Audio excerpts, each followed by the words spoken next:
Un soir, aux alentours de 3 heures du matin, je rentrais chez moi après l'enterrement de vie de garçon de mon meilleur ami, Lucas.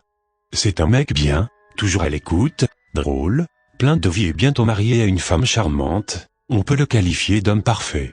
On se connaît depuis la maternelle et on est toujours resté très proches, j'aurais d'ailleurs dû être le témoin lors de son mariage. Il était très tôt, j'étais bourré et je marchais presque en titubant dans les rues sombres de Lyon. C'était calme, aucune voiture, personne dans les rues. J'étais seul, jusqu'à ce que je sois attiré par un bruit. Ça ressemblait à des gémissements ou des pleurs. Le bruit provenait d'une petite rue. J'y vis un homme ou comme les gens l'appelleraient, un clochard. Il était en train de pleurer dans un coin de la rue. « Je peux vous aider monsieur ?» Il se retourna doucement et me dit calmement, la voix pleine de sanglots, « Il est insupportable. » Puis il se remit à pleurer.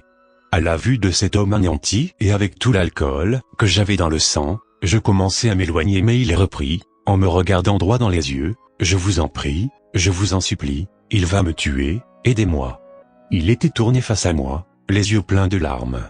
C'était un homme d'une 60aine d'années, ses cheveux gris lui arrivaient en bas du cou, il avait des cernes qui laissaient penser que cela faisait longtemps qu'il n'avait pas dormi, mal rasé mais bien habillé avec des chaussures en cuir noir, un pantalon marron et un t-shirt gris de la même couleur que ses cheveux. Je n'ai pas réfléchi, mais par prudence j'avançai doucement vers lui. « Qui ça ? Qui veut vous tuer ?» Il ne répondit pas, mais continua à me fixer. Je me baissai à sa hauteur et lui redemandai, « Qui veut vous tuer monsieur ?» Il me prit le bras et me tira violemment vers lui. Je faillis chuter mais il me rattrapa et me montra un objet du doigt. C'était un morceau de miroir. Là. Je pensais que cet homme était en plein délire, ce n'est qu'un petit bout de miroir. Il le souleva et me dit, « J'ai peur mais il me hante, je dois comprendre. » Dans le morceau en acier poli on se vit, tous les deux. Êtes-vous fou ? À ce moment le reflet du vieux tendit la main vers nous. C'était incompréhensible, le vieux à côté ne bougeait pas. Il me pointa du doigt. « Ok, c'est quoi ce canular ? Pourquoi votre reflet me montre-t-il du doigt ?» L'homme à côté de moi me regarda et essaya d'ouvrir la bouche, avant que son reflet dans le miroir s'étrangle. Je le vis alors, impuissant, se faire étrangler. De peur, je courus dans le sens inverse à toute vitesse, je n'habitais heureusement pas très loin. Je courus sans m'arrêter en repensant à ce que je venais de voir, j'avais rêvé, ou bien c'était une hallucination, mais c'était impossible que son reflet ait pu bouger seul. Je pensais avoir trop bu, une fois encore. Une fois rentré chez moi, je m'assoupis très rapidement grâce à la fatigue et les restes d'alcool.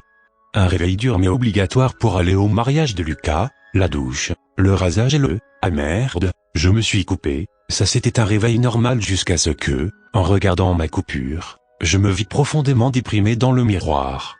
Sur le coup je repensais à la soirée d'hier. Je ne boirai plus autant avant un moment. Puis mon reflet se mit à regarder ma coupure et eut un sourire sadique. Il me regarda ensuite droit dans les yeux et j'eus l'impression étrange de ne pas me regarder dans le miroir. C'était comme si j'avais un frère jumeau derrière la glace. J'étais paniqué, mon reflet était indépendant de moi. Il comprit que j'étais choqué. Comme pour me réveiller, il donna un coup en direction du miroir. Celui-ci se fissura petit à petit.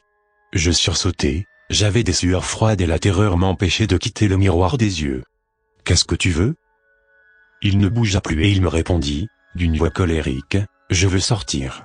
Je veux prendre ta place. » Il marqua une pause. « Je veux vivre. » Je vis le miroir se briser, sa main me prendre par le col. Dans la panique la plus totale, je cherchais un objet pour me défendre, je saisis un morceau de miroir et je lui enfonçai dans la gorge. Il suffoqua, me lâcha puis tomba à genoux avant de s'écrouler par terre.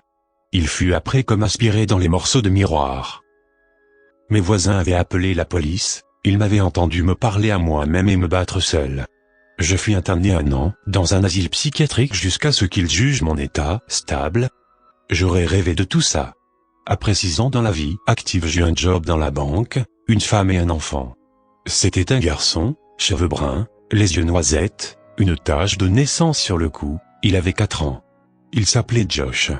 Un soir, sa mère partit au restaurant avec ses amis, j'étais resté pour surveiller Josh. Je zappais de chaîne en chaîne un peu au hasard, quand j'entendis un bruit dans sa chambre. Je m'y rendis, voir si tout allait bien. J'aperçus son miroir en miettes par terre, la porte se ferma. Il était derrière moi avec un morceau de miroir dans la main, il s'en servait pour se gratter le cou, il me regardait en souriant. Incertain, je finis par lâcher, « C'est toi Josh ?»